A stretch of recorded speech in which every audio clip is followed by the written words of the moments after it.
بالشت زمین پر اگر قبضہ کر لیا ہے اور اس کو اپنی زمین میں شامل کر لیا ہے، ایک بالشت زمین پر قبضہ کر کے اپنے مکان میں شامل کر لیا ہے، تو اللہ قیامت کے دن اس کو معاف نہیں کرے گا۔ سمجھ رہے ہیں؟ نماز ایک بار معاف کر دے گا، یہ میرا حق ہے، میں چاہوں تو معاف کر سکتا ہوں، چاہوں تو نہ کروں، لیکن اگر کسی کا حق مارا ہے، ایک بالشت نہیں، 1 انچ بھی اگر آپ نے کسی کی زمین پر ناجائز قبضہ کیا ہے تو اللہ اس کو معاف نہیں کرے گا۔ نماز آپ نے چھوڑی تو اللہ معاف کر سکتا ہے، لیکن اگر آپ نے کسی کو ماں کی گالی دی، بہن کی گالی دی، یہ کبیرہ گناہ ہے، اس کو اللہ معاف نہیں کرے گا قیامت کے دن، جب تک کہ دنیا میں آپ کو آپ کے بھائی نے معاف نہ کیا ہو تو۔ جاؤ بیٹا جاؤ، ٹھیک ہے۔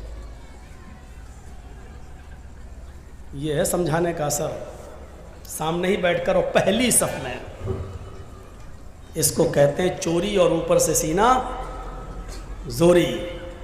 تم جیسے 360 مولوی روزانہ آئے، ہم ان کی نہیں مانے، تمہاری کیا مانیں گے؟ تم تو کل کے لونڈے ہو مولانا۔ یہ ہے ہمارا حال۔ سسٹم دیکھیے آپ، سسٹم۔ تو سن رہے ہیں، اس کو اللہ معاف نہیں کرے گا، اس لیے حقوق العباد کا خیال رکھیے۔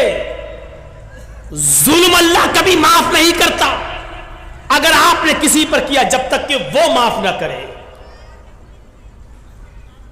حاجی جب حج کے میدان میں ہوتا ہے اور آسمان سے فرشتہ حج کے دن 9 تاریخ کو عرفہ کے میدان میں آ کر کہتا ہے، اے حاجیو، اپنے گناہوں کی معافی مانگنے والوں، اپنے گناہوں سے توبہ کرنے والوں، جاؤ، آج اللہ نے تمہیں گناہوں سے پاک و صاف کر دیا ہے، آج تم گناہوں سے ایسے ہی پاک ہو جیسے دھوبی کی بھٹی میں کپڑے کا میل کچیل صاف ہو جاتا ہے، جیسے کوئی بچہ اپنی ماں کے پیٹ سے پیدا ہونے کے بعد گناہوں سے پاک و صاف ہوتا ہے، جیسے وہ گناہوں سے بالکل پاک و صاف ہوتا ہے، ایسی اللہ نے تمہارے سارے گناہوں کو مٹا دیا، سارے گناہوں کو سے تمہیں پاک کر دیا۔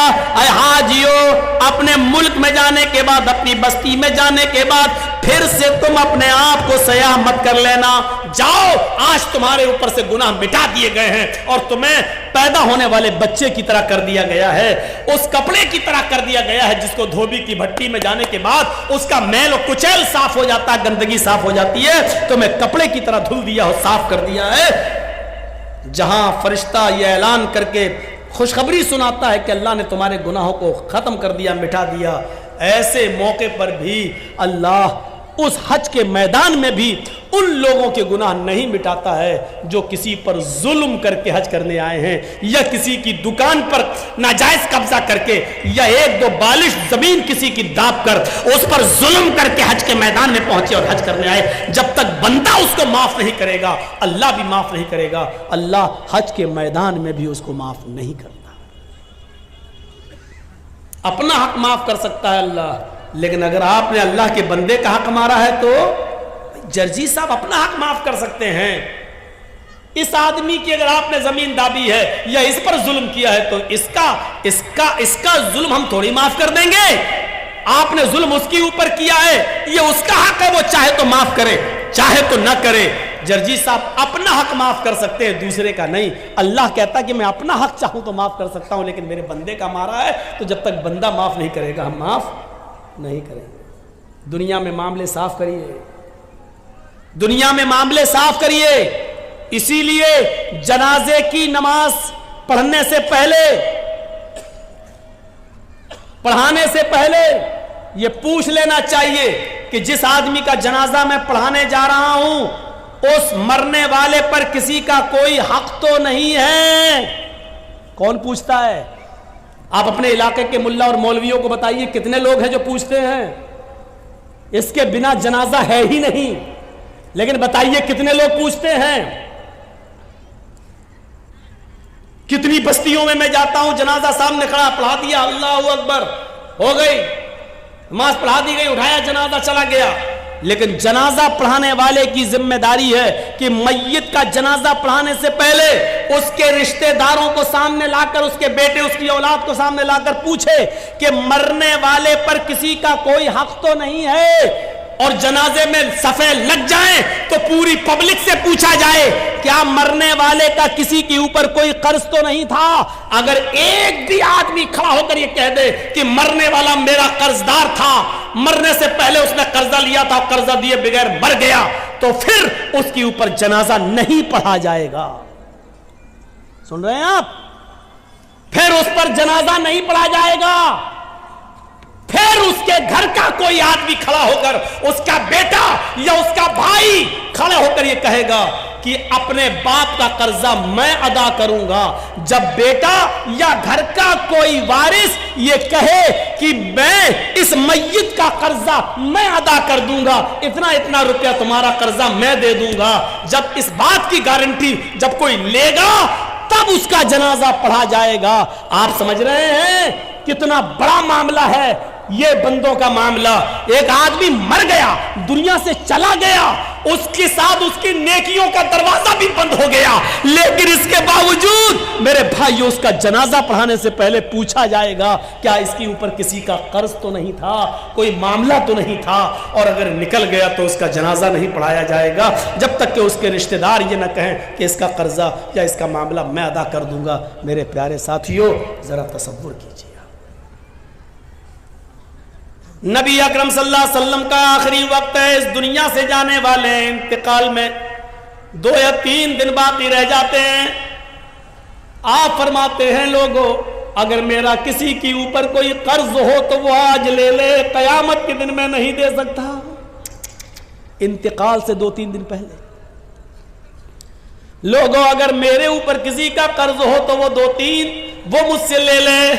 ایک صحابی اٹھتے ہیں اور کہتے ہیں کہ اللہ کے نبی میرے 3 درہم ہیں آپ کے پاس۔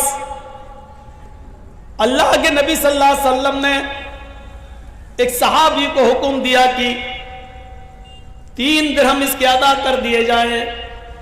اس صحابی نے اسی وقت ان کے 3 درہم دے دیے۔ آپ نے فرمایا لوگوں جب میری روح قبض عنصری سے پرواز ہو جائے، جب میرا انتقال ہو جائے تو میری نماز جنازہ سے پہلے پوچھ لینا کسی کا کوئی قرض تو نہیں ہے، کسی کا کوئی قرض تو نہیں ہے۔ اگر کوئی ملتا ہے تو اس کا قرض ادا کر دیا جائے، اس کے بعد میرا جنازہ پڑھایا جائے اور پھر مجھے قبرستان میں دفن کر دیا جائے۔ مجھے غور کیجئے میرے بھائیو، یہ وہ ہستی کہہ رہی ہے جس کے لیے ہم مقام محمود کی دعا کرتے ہیں ہر نماز کے، ہر اذان کے بعد۔ اور اس کا حال یہ ہوا کہ اللہ کے نبی صلی اللہ علیہ وسلم کا جب انتقال ہوا تو پوچھا گیا کوئی قرض تو نہیں تھا؟ جواب کہیں سے نہیں ملا۔ سب سے پہلے ابو بکر صدیق نے آپ کی نماز جنازہ پڑھی، پھر عمر فاروق نے نماز جنازہ پڑھی، پھر عثمان غنی نے نماز جنازہ پڑھی، پھر حضرت علی نے پڑھی۔ مسئلہ یاد رکھنا، اللہ کے رسول کی نماز جنازہ جماعت کے ساتھ نہیں ہوئی، اللہ کے نبی کی نماز جنازہ کسی نے نہیں پڑھائی۔ حجرے میں تھے، ایک ایک کر کے لوگ آتے گئے، پڑھتے گئے۔ پہلے ابو بکر صدیق نے پڑھی، پھر عمر فاروق نے پڑھی، پھر عثمان غنی نے پڑھی، پھر حضرت علی نے پڑھی، پھر ایک ایک صحابہ بعد میں آتے گئے، پڑھتے گئے، ایک ایک کر کے پڑھتے جاتے، نکلتے جاتے، یہاں تک کہ بعد میں عورتوں نے بھی نماز جنازہ پڑھی اور سب سے لاسٹ میں بچوں نے نماز جنازہ پڑھی۔ اسی کو پڑھتے پڑھتے اور لوگ دیکھنے آتے تھے۔ اللہ کے نبی صلی اللہ علیہ وسلم کو تقریباً آج کے موجودہ ٹائم کے لحاظ سے 32 آورز انتقال کے بعد 32 گھنٹے تک آپ کو دفنایا نہیں جا سکا۔ 32 گھنٹے تک آپ کو دفنایا نہیں جا سکا۔